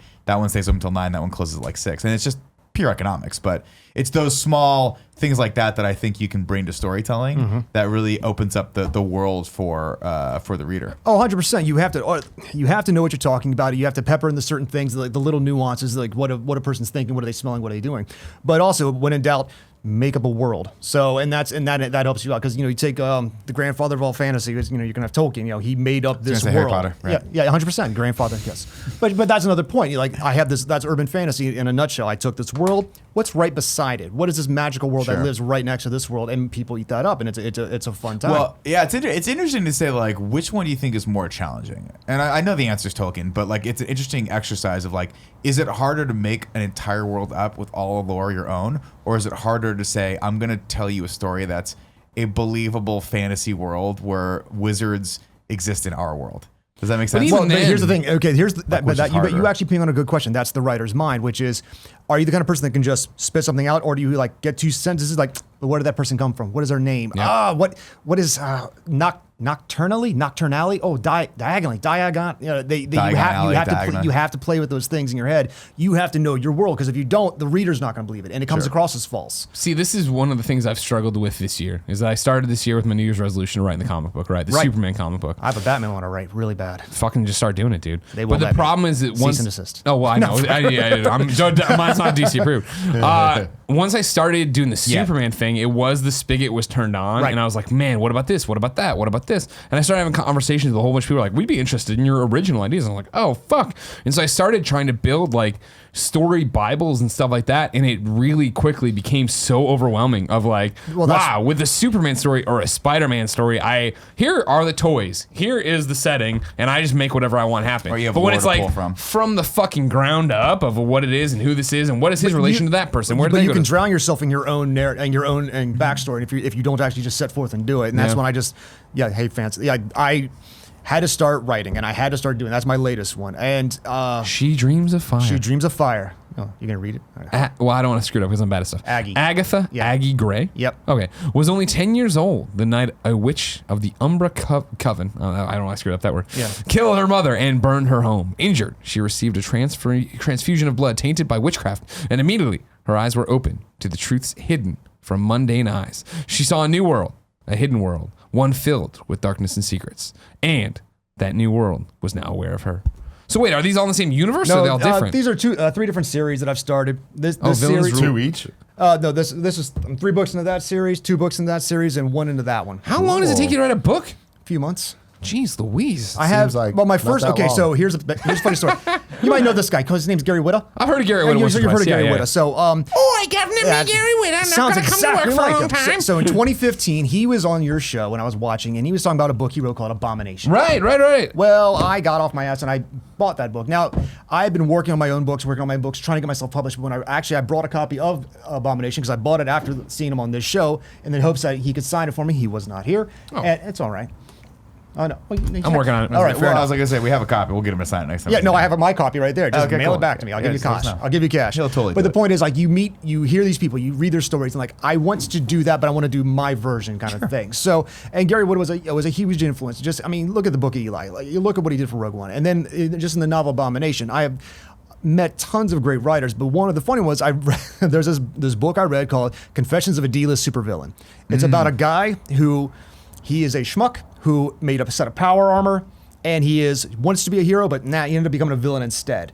And he reluctantly becomes the hero. And then this author named Jim Bernheimer wrote the book. I liked it. I messaged him. He's pretty cool. I write my own book. I'm trying to get out there. I get picked up by a publishing studio after a few months. Hey, this is great. And then they let me go. Get picked up another one. I get let go. Like, motherfucker. and then this other author who I met along the way, because you just meet people in the business. His name's Charles Phipps. Shout out to Charles. He says, I'd like to introduce you to Jim Bernheimer. He's been publishing my work. I'm like, that's the guy's book I read. And he says he has a small publishing house out of Norfolk, Virginia called Amber Cove. He takes care of small authors. He's like, I'll give you a shot when no one else will. And he's been nothing but great to me. That's and awesome. No, and Clearly it's working out for him. well, Because it's- you got like 18 books. Oh, he's helped publish about 30, 35 books by this point. And his Okay. goal is to get up to 50, and if not more, because no one gave him a shot, and he had to make his own publishing company house. And he's been helping out guys like me. Like, I like your story. Let's see what you can do with it. When did you like? What's the timeline on all of these? Okay, so blah blah blah blah. Okay, it doesn't matter which one. One of these books, I started writing the 2012. I started playing with the idea. 2012, I started playing with the idea. Didn't like it. Rewrote it. And then right around 2015, I started getting off my ass and started doing something about it.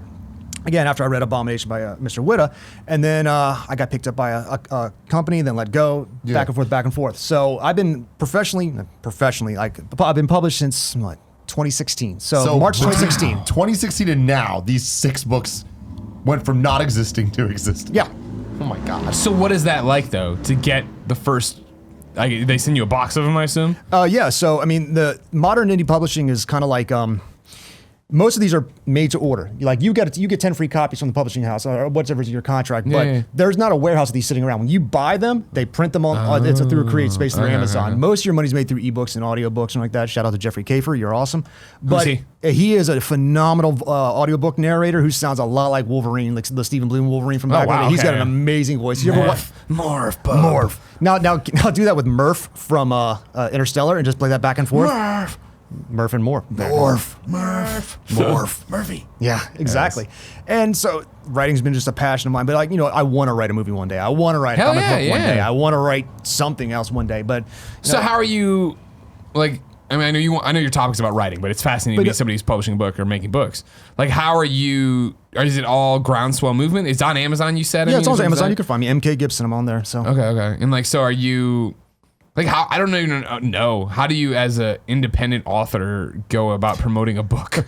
Okay, so Facebook. Okay. You pay for ads. You go to conventions. I did RavenCon the last couple of years. Now, as you guys have met me today, I don't exactly look like a happy person. No, you're smiling. Show him rest in bitch face.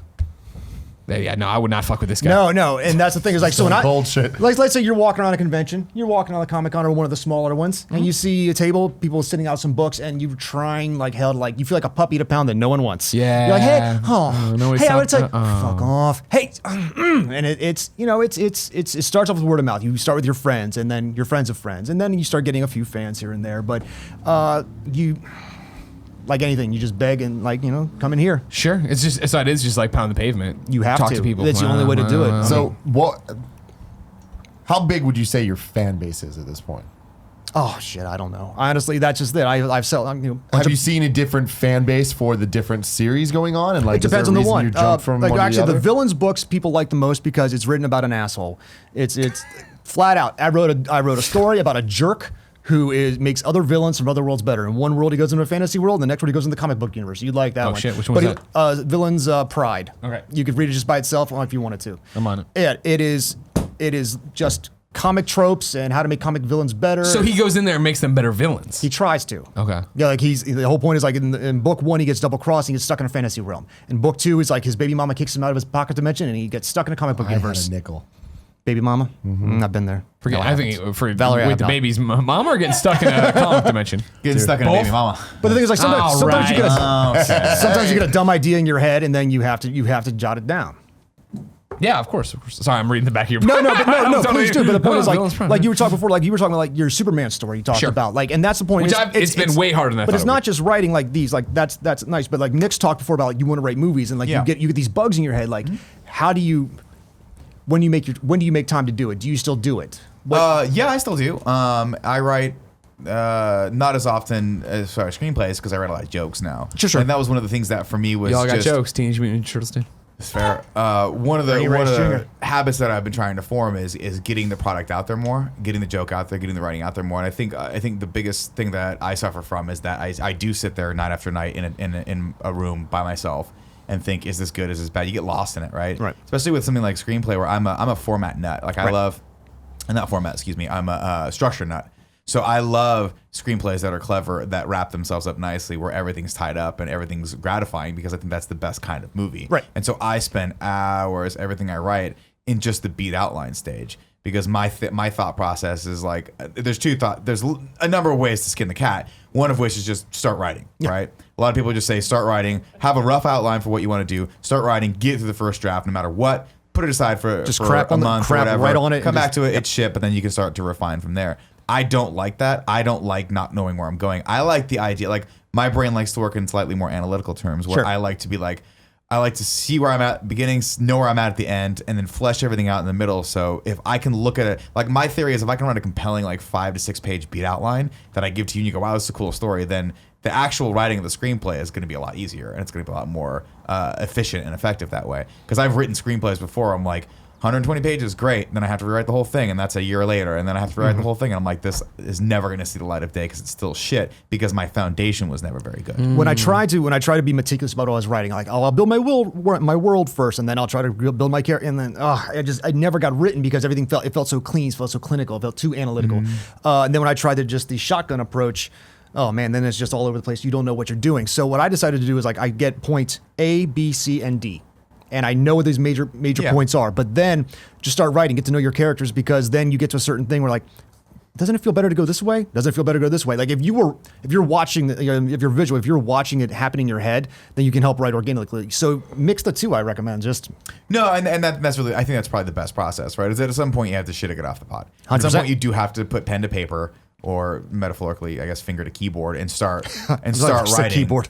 And to me, that's where I kind of started getting lost in the process, because we started doing, as Kind of Funny started ramping up, and as I started really just enjoying my role here, the gratification that I needed outside needed to be really instant and really good. Mm-hmm. Like it needed to be, for me, like it had to come at a more rapid pace for me to justify going out there night after night. If not, why don't I just come here and invest more time here at night and make stuff for this, because this is an already fully This is your formed business. thing. Yeah, it's my business. Yeah. But it's also it's an extreme privilege to be able to get to do this in general. So for me, that's why I think I gravitated a little more toward comedy, because I am now to a point where I can write a joke and go up to a mic and do the joke and have it get laughs, and that's very gratifying.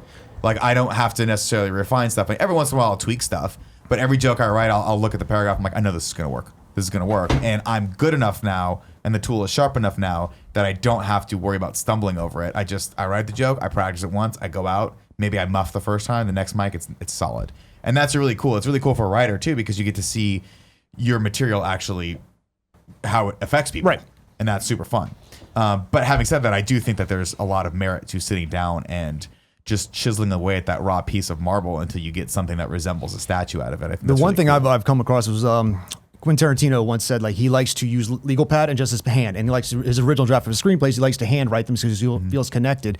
I'm not that crazy, but what I will do is when I get to a brain fire like I'm doing right now, I just got the legal pad and I really just start writing to myself. I just start talking to myself, and the next thing I know, the question comes up. The answers just start appearing because you figure it out. Just don't force yourself to do it. Just allow it to happen. It's one of those things where habits.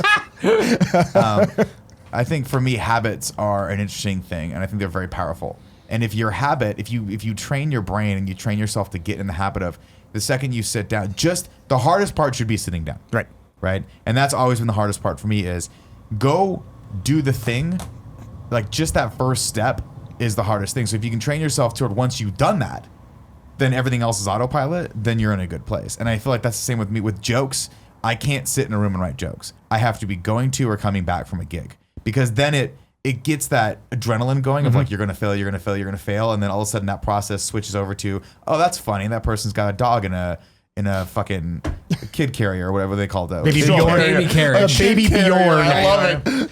And I saw the other day. I write a joke about that. I'm like, this city, of course, people treat their dogs like their kids because they can afford to, right? Like this is all these things start going. But if I'm just Also sitting, because we love them and they're very important to us, and they're frail as they get older. well, Have a kid, dude. You take want them, one. throw them against the wall when they get older. That's what I say. Fucking monster. Babies or kids Dogs. or dogs? He's talking about Portillo. But for screenwriting, for instance, I know that if I'm working on a longer document, if I'm working on something like that, like the way I have trained my brain to do it is, I get the TV turns off, I get up. It's always at night, because that's when there's no distractions, and all I have to do is trick myself into opening up the laptop and opening up the document, and then I'll just start. Is pouring the carrot on the stick that gets you to the laptop first? No, pouring's my reward afterward. Gotcha. And before. And sometimes During. Maybe I can make a funny joke out of this. I couldn't, but I watched porn. We'll figure it out. Saw some Win-win. porn. Yeah, Win-win. Everybody's happy. So where are you at with your Superman? Yeah, where's it at? comic? Well, if you'd be watching Greg's Comic Book Club, of course, a Patreon exclusive show for $1 on patreon.com/kindafunny. BTW, do you want to come back? Do you want to come back? Yeah, on Monday. We're recording the next one. I haven't, I have Chris Anka on the month after that. Wait, it's on next Monday? Yeah. That might be hard. Whatever. It's on the calendar. Next Monday I'll be it's fine. on the calendar. Yeah. I'm just saying. Normally I'm on 3 shows on Mondays. Well, 4 sounds maybe like it's a time lot. to stop can being a stop crybaby. But we're not doing morning one shows you show, want. so then I should be fine. Yeah, there's no shows next week. It's anyways, where we're at with it, I have it outlined as 5. I'd like to think I'm dialogue complete on 1, but the problem is that I've run into, so I've written out a whole bunch of stuff, obviously. Dialogue complete on 1. I'm pretty close, I think, on issue 2. But the 2 things this has happened before, right? Where I talked about it before. The genesis of Kinda Funny is GameOverGreggy YouTube channel, which came about when I was like, man, I really want to have something of my own. IGN's awesome and I love it, but I want to have something that's just me that I can decide what is and isn't content-wise. And I looked into comics then, and the problem was, man, comics are awesome and I love reading comics, but I just don't feel like I have the passion people who write comics have the passion for writing comics have. And so it slipped by and didn't become that. The children's book didn't become it, and then YouTube did because it was like, holy shit, this is amazing. And so when I pitched it in January, New Year's resolution, right, it was what you're talking about, writing what you know, right? The whole thing starts in Vermont, the first Superman story, where we were when I thought it up and had the whole thing happen. And so it was great. And then it was also like, hey, it's kind of a slow time right now. I'm just writing in airports as I travel, doing gigs and all this stuff. This is great. And then I want to say Monster Hunter, but there might have been a game before that came around. It sounds goofy, but like it was like all of a sudden, nope, we're in the heat of the moment. Yep. Here's this, here's that, and it's that thing of like, oh, I want to play games to benefit our content, to go home and be able to talk about this and blah, blah, blah. And so then it is the thing of just like, fuck, it's been a long day of work. I want to have fun when I go home. Not that this isn't fun, but you know what it's like to go home and want to do the thing. Like today, but I think on this show or in the pre-show, I was like eye-rolling that I have to watch Deadpool tonight because I was so stoked to go home and play video games. Not because Deadpool's a fucking amazing movie and I'm looking forward to watching it, but it's like, I saw a tweet today that I thought, I don't know who did it, but it's some old phrase that's if you love what you do, you'll never have to work a day in your life. It was all crossed out, right? And it was crossed out, and it said, if you love what you do, you'll have to kind of work all the time. And it's true for what we do, like, right? Wow, And so where I am with the Superman comic is that we have a deadline for Greg's Comic Book Club. Well, not even, less than that now, right? On Monday's episode, I'm supposed to have the first draft of the first issue done. Do you need the comic book commissioner to come in and make sure that you are adhering to the guidelines? Because as the president, I'm of the afraid Kinda Funny that World might be you, so I'm Championship, going to say no. I will happily throw my name into the hat. I'd prefer if you stayed away. No. Oh, you corrupt motherfucker. The committee. You two corrupt motherfuckers. I can get the other commissioner Do it one to more time, nominate me. Nick. The committee. Thank you. Well, that's the prince. That's a prince. No, okay. Oh, the prince of comic books. I'll take that too. No, I don't need your help yet. I'll take I want you to read it. And I want your feedback. I'd love to read it. But Like the I said when problem you is, first pitched it's it, I'd love to be but involved. so then it is like, okay, cool, it's script complete or word dialogue complete.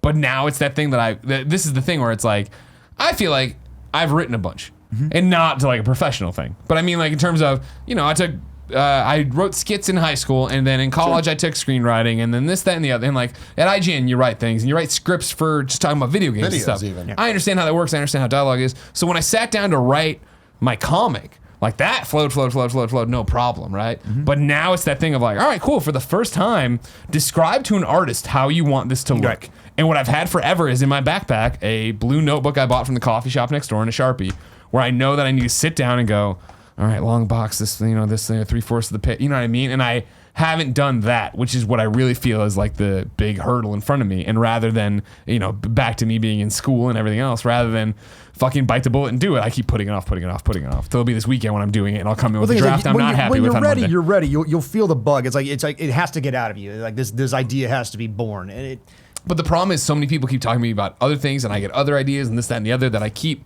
getting further and further away from the thing because I feel like these are opportunities that could go somewhere and be something cool. Right. And not that like making the Superman comic in general isn't cool, but actually seeing a comic book with me in it or my name on it, I should say, is cooler. Right, but here's the thing. Do you want to be I didn't mean to say, I apologize. Do you want to be a comic book writer, or do you want to make your one shot to like, this is my mark on the Superman mythos? See, that's the big thing, and that's the big question right now. I feel like when it started, it was very much I want to make my mark on the Superman thing. But that's the thing. Start there. Start with like, I want to leave my mark on the mythos. Do this one project. Say, damn it, that's me. I fucking did that, and no one can take that from me. I would say the opposite, and here's why. I think you're putting too much importance on this. I think you might be looking at this as like your one shot to knock it out of the park. I think you just need to take a step back and be like, this is going to be what it's going to be. It's a fun, super gratifying process.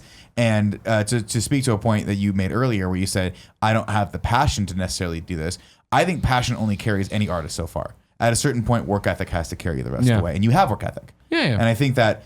For me, I can't speak to you, but for me, a lot of the reasons why I haven't put creative stuff out there in the past is because I've always felt that it has to be perfect when it goes out. Right. And I think when you and to some projects do need to be that, but ultimately writing, I've noticed, and when you talk to a lot of writers, that the repetition and the quantity of how much you write is every bit as important as the quality, because the quality comes after quantity. Right. The more you write, the more it's just like And see, anything this else. is where I get lost in my head about it. It's because what I do is I do very much what I did with the GameOverGreggy YouTube channel that becomes kind of funny, right? Is that, Nailed when it. we were at VidCon, crushed it. And I was like, I want to do this. I was like, you know what show I want to do? I want to do a chicken wing show where every time we go to PAX or we go to this event, we go to a chicken wing place in the area and I talk about it, right? And it was, right? Well, I don't know how to edit. I don't know how to film. I don't know how to put a video on YouTube. So I'll make these other shows to make that show better. Right. And that show has still never ever happened. And so now we'll get there one day. I know, but now what I get You lost gotta in make this We fun. can get You gotta there do the now. Superman comment, man. Well, You gotta just do it because that's why I like the deadline of like it's a New Year's resolution. You gotta do it, man. Yeah. You got it, because it's like if you do any of the other opportunities or whatever comes up,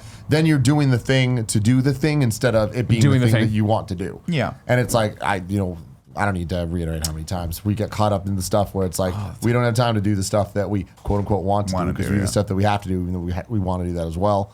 And it's But just that's like, the then you just balance, get stuck right? in the grind. And you talk about Kind of Funny. Like I look at Kind of Funny as a business, and I think to myself, we are doing so many amazing things that I never thought we'd be doing. And it's because part of it is planning, but part of it's also just rolling with the I know. You punches just got to go, right? That's and what's being awesome "Fuck about it, YouTube. I'm just gonna get this done. And I think writing is the same way. Again, I've never put out anything professionally, so I don't know, but I do know that when you want to get something done, series? Yeah, that's no, fair. it's fucking That's fair. awesome. And again, the animated series not exactly how I wanted it to go, not exactly the product that I wanted, but I stand by it. I think there's some phenomenal moments in that. I think we did a great job overall as a team, but I learned a lot on it, and I would not have learned, and I wouldn't be the person today if I hadn't gone through those trials and tribulations. But I do feel like with this, you have the awesome opportunity to no one is expecting to read this at any given time. So I would say They are by the end of the year. but get the draft out. Just get it out, get it done. Yeah. And again, remember, I mean, what I really perfect is the enemy I mean, of the good. problem is, of course, that what I would love to do is cool. I'm gonna get a hotel room at SFO or whatever the fuck, and go there and have a computer and put it in airplane mode and just fucking. That's all I do is write. This isn't working for you.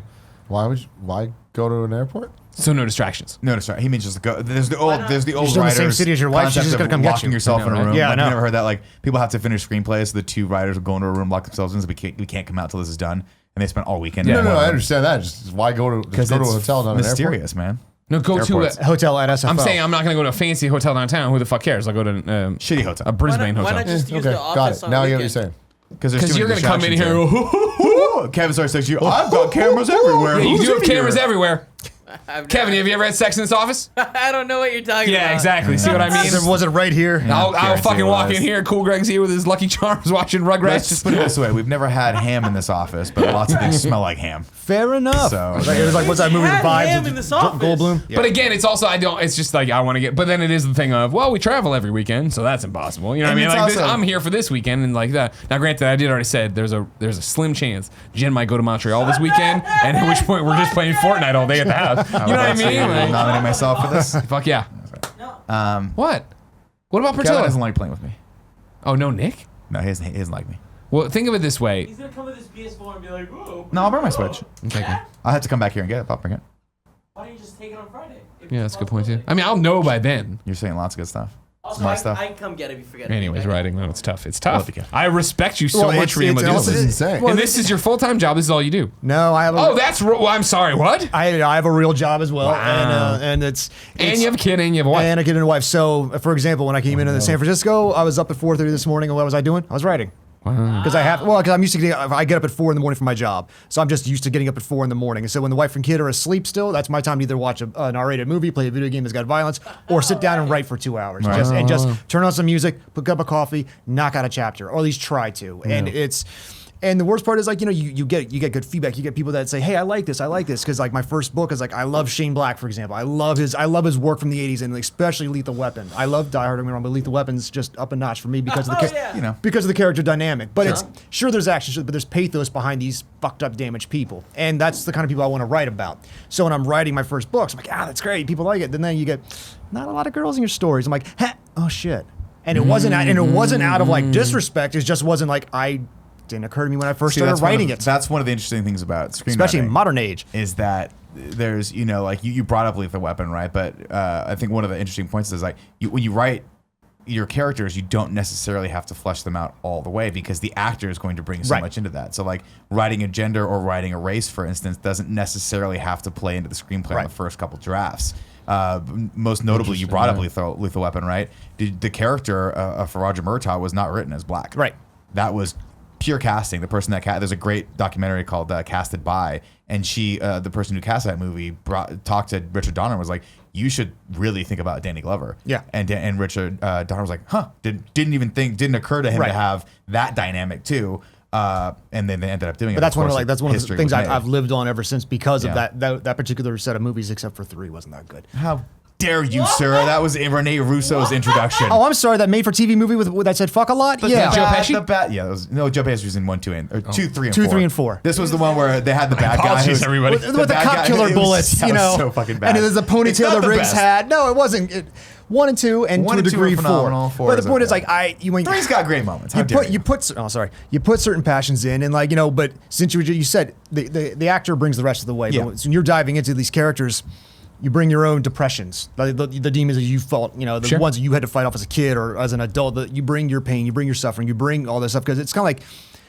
I don't know a lot of happy comedians because every time you see them, they're like they have to take that trauma and turn it into something a positive. Because every time you see a show about them behind the fact, So yeah, I'm I bet you laughing. know what I'm talking about. Yeah, I'm laughing because yes, I do ascribe to that notion, but I'm watching the latest season of Comedians in Cars Getting Coffee. Sure. And every time someone says that to Jerry Seinfeld, I love Jerry. Well, he's Seinfeld rolling on $1 billion. because, well, he's also he bucks all of those like adages. Where everyone's like, he was talking to Alec Baldwin the other day. Alec Baldwin's like, I'm so lucky my wife puts up with me. And he goes, don't say that. Everybody puts up with everybody. He's like, your wife's no better off than you are. You got to put up with her. She's got to put up with you. And his thing that he always does is whenever a comedian says, well, comedians are fundamentally broken. He's like, that's bullshit. He's like, I know plenty of happy comedians who are still doing their good art and they're still rich and they're living a good lives and they don't have demons anymore and all that stuff. I just think it's funny. No, but what's your take on it? Do you think they are? Or? No, I think everyone finds inspiration in different That's fair places. enough. Like I think I'm, as I'm going through the fun of becoming a stand-up comic, like you see people who are,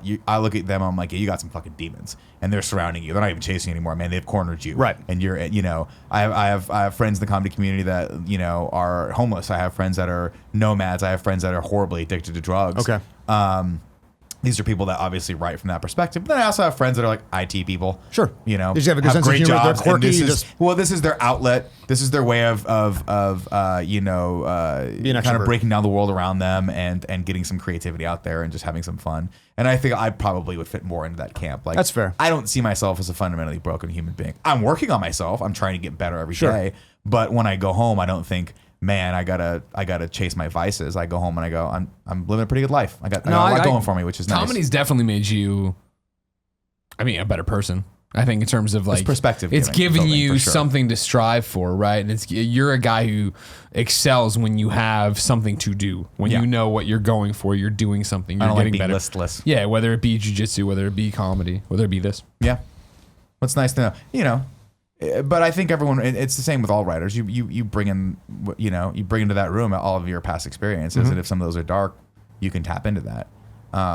I think that, again, I think everyone goes through the same process of like, there's only so much inspiration you're going to have before you just have to start putting the work in. Yeah. That's just the way it goes. And everyone's got that. Everyone's had those moments where you're like I'll sit to write jokes and I'll go back the next day and be like, that's just shit. Those are bad. Those now, aren't when you good. I hear can't other even comedians, other people might be laughing. Do you sit there and go, No, yes, because I don't think it's funny, but no, because someone else laughed at it. And that's the thing is like, that's the one thing I have learned is that comedy is super subjective. So when you're watching a comic, because when I'm watching a movie or I'm watching something, I'm like, that's not how I would have written it. But I'm not, who the fuck am I? I have a few I think indie the books, difference but- there, though, is that like there's a lot of people that I've seen tell jokes like that get laughs, and I'm just like, well, of course those are going to get laughs because they're just so easy. They're so half my fruit. shit's hacky as fuck. But it's like, but then you work on it. Though. Yeah. I feel like that's the thing is like it gets it to a point where it makes sense to make the low hanging fruit joke because it is building to a bigger punchline at some point. Mr. Witta, come on in here. Yeah, come on in. You can steal my. You can steal my. Now I'm getting. All right, you take Nick's chair. Fuck, I'll get up. No, that's the whole point. Stay right here. Gary, this is Gibby Gary. How's it going? Nice to meet you. Got a good handshake. You too. Firm, manly. You know the worst one? Oh, did you do that? Just fingertips? No, good. Nobody likes that. Yeah. Gross them out. Yeah. Oh God. Yeah. I didn't like it. Did not like No, that at all. did not like it. Mr. Witta, How are you? I'm great. How are you? It's good to see Times you. like this, you're lucky I live right around the corner. I know. It works out really well for us, right? Gibby wrote all these books because of you. Oh, wow. Good for you. Thank you. That's Explain. amazing. Tell me your story. Tell me your story. You can watch it later. No, I paid $5. Watch it later. That's more than me. I just got the one. Well, I brought a copy of the one because you're one of the reasons I got off my ass to start I writing. wanted you to cool. sign it. You wanted Would you you to be so sign it. kind? Yeah. Please.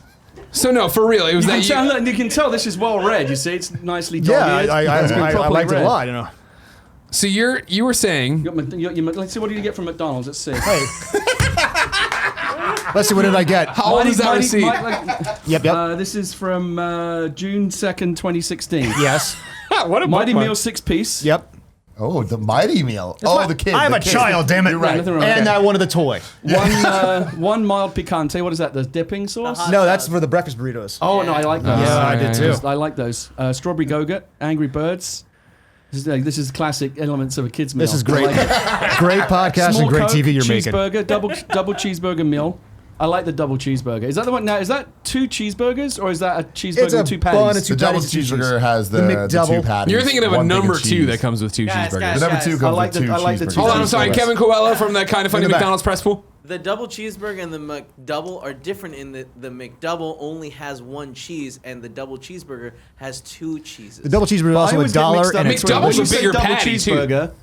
To me, I think No, does that double quarter mean pounder. 2 patties or Yes. 2 separate cheeseburgers? Because there No, is. it's 2 patties. That is just the 2 cheeseburger I always found it meal. interesting that people that just want 2 cheeseburgers, that's popular enough that it's a numbered item on the menu. Yeah. Like people sometimes Oh, just yeah. want 2 cheeseburgers. The number 2. Yeah. Gets it all the time. Yeah. They It's a got rid classic. of it for many years and they brought it back. I like by popular demand. Yeah, I guess, man, 'cause I you don't want want- to say, I loved give me it. another cheeseburger. You just want to say, give me a number 2. Yeah, And it makes sense that it's number 2, right? Because 2 2 cheeseburgers. cheeseburgers. See? They know what they're doing. See? Mickey That's why D's. that's why These McDonald's kids in make high big school used to call it bucks. steaming number 2s. I Yeah, and like you got the that. sausage Do they really? burritos in there. That's my breakfast go-to, actually, the sausage burritos. They're good any time of year. Undervalued item. Yeah, it's true. All right, I concur. let's do this. At one point, that was used as a bookmark for a reread. Yes. Do you want me to make this out to you or anyone? Yeah, Gibby's fine. How do you spell that? Gibby. What's the story there? My name's Mike Gibson, Oh, okay. and everybody's called me Gibby in the military because there's a million of us. So just Gibby or Gib. I've never seen you write anything, Gary, but that's an I didn't know you- interesting way to I write. I didn't know you were First, left-handed. I'm left-handed, and I hold Explains a my pen lot. like kind of this Explains a lot. awful like club-footed yeah. way. Clock You ever going see on? Obama holds his pen the same way? It's this weird, like, doubt it. don't want to hold my pen. Well, everybody, we've hit 5 o'clock, so Nick has to eat. He's like a gremlin with very specific rules. But Gary's, I want to watch the show. And then what better way to watch the show I than thought by there was eating? like some sick challenge, like every hour Nick has to eat something gross or something. I would take that challenge, You sir. wouldn't put it past and I would us. win. I would win that challenge. Thank you so I'm a much. champion. You're welcome. Appreciate it. I'm a Thank champion. you for inspiring. Am I done now, or do you Yeah, still that's want it. me to- Yeah, I mean, you can hang out. We're gonna wrap up the show. You can do post show with him. You talk to him or something. I'll stick it. You I'll just hang go out. home I'll hang if out you for want. 5 minutes. Starfighter, and I'll Sorry, go. Jen got sick. I was supposed to come over for dinner tonight. And then Tonight, these guys Jen are supposed caught to my come over cold. for dinner. Jen caught my cold. And then Jen got sick, which I wonder if it's one. I wonder if she's actually sick, or if it's that it's thing like- where you make plans, but then Here's when what the, I was- when the horizon of the plans comes You're up, like, like, oh I shit, just- that's today. I would Oh, give, suddenly I'm not feeling so good. I would give you that, except like, do you really think we've coordinated getting out of dinner so much that she started tweeting about Well, I this don't at like know. 9 You told a.m.? me that she got sick from you, and you look like the picture of health. No, you can tell. I was yesterday. I felt terrible. You And had a looked mild terrible. I know, but Greg, like at half speed, is still better than the average man. That is Goddamn true. right. So- You're goddamn right true. about that. Yeah. So you can't really tell. Thank you. Thank you. Can't really tell when he's sick.